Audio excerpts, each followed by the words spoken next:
নমস্কার সবাইকে। আজকে আমার আবারও একটি রান্নার ভিডিও আপনাদের সকলকে স্বাগত জানাই।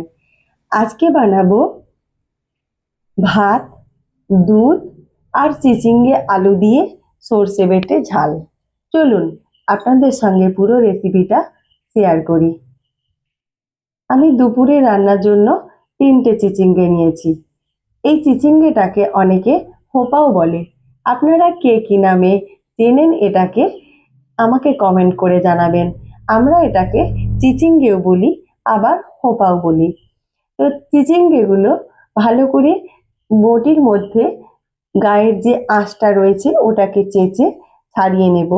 তারপর কেটে ভেতরের যে বীজ আর ভুতি মতো অংশটা রয়েছে ওটাকে ফেলে দেবো এবং ছোট ছোট করে কেটে নেব। আর নিয়েছি 2টো আলু, বড় সাইজের। এটাকেও গোল গোল ছোট ছোট করে ঠিক চিচিঙ্গে যেভাবে কেটেছি ওর মতো করেই কেটে নেব এবং একই সাথে সমস্ত সবজিগুলোকে কেটে রাখবো।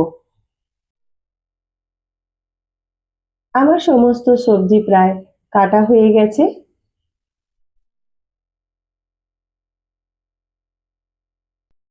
এই চিচিঙ্গে আর আলুর ঝালটা বানানো খুব সহজ, যে কেউ বানাতে পারবে। যে সমস্ত ছেলে বা মেয়েরা মেস, হোস্টেল বা ভাড়া বাড়িতে শহরের দিকে পড়াশোনা বা বিভিন্ন কাজের জন্য বাইরে থাকো, তারা খুব সহজেই এটা বানিয়ে নিতে পারবে। আমি একদম সহজ পদ্ধতিতে, গ্রাম্য পদ্ধতিতে এটা তৈরি করে দেখাবো। আর এটার সঙ্গে 1 বাটি দুধ নিলে তো জমে যাবে একদম, আর কিছুই লাগবে না।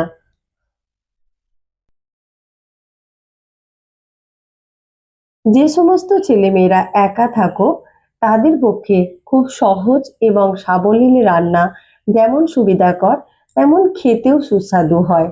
আমার সমস্ত চিচিঙ্গে আলু এগুলো কাটা হয়ে গেছে।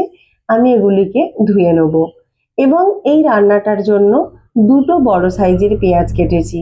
একটু পেঁয়াজ না দিলে ভালো লাগবে না। আর দেব অল্প একটু আদা, 2টো লাল কাঁচা লঙ্কা আর সাদা সর্ষে। ব্যাস এইটুকুই আমি শিলনোড়ায় বেটে নেব। এদিকে আমার গ্যাসের মধ্যে চিচিঙ্গে আর আলু নাড়া হচ্ছিল। পেঁয়াজটা আগেই ভেজে নিয়েছি। তারপর একে একে সমস্ত মশলাগুলি দিয়ে দেবো। সর্ষে বাটা, নুন, হলুদ গুঁড়ো আর ঝালের জন্য অল্প লঙ্কা গুঁড়ো দিয়েছি। এবার এটাকে একটু কষিয়ে নেব। খুব বেশি কষাবো না, যেহেতু সর্ষে রয়েছে। বেশি কষালে তেতো হয়ে যাবে। আবার আদাটাও রয়েছে, তাই একটু ভালো করে কষিয়ে নিতে হবে। না হলে আদার গন্ধ তরকারিতে ছাড়বে, ফলে তরকারিটা আর খাওয়া যাবে না। একটু ভালোভাবে কড়ার মধ্যে নেড়েচেড়ে কষিয়ে নিই। এই সময় গ্যাসটা কখনো হাইতে দেবো, কখনো লোতে দেবো। যেমন তরকারিতে পরিমাণটা জলের বুঝতে পারবো সেরকম ভাবে গ্যাসের মাত্রাটা ব্যবহার করব। আমার প্রায় নাড়া হয়েই এসেছে।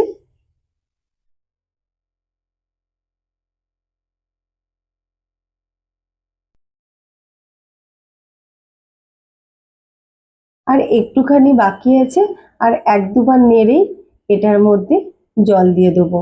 আমি যে সর্ষে বাটার জলটা রেখেছিলাম সেটাই দেবো। তারপর আর অল্প একটুখানি দেব। এবার জল দিয়ে দিয়েছি, ঢাকা চাপা দিয়ে এটাকে একদম আঁচটাকে লোতে করে দেবো। মাঝে একটু খুলে দেখলাম এটা কিরকম পর্যায়ে রয়েছে।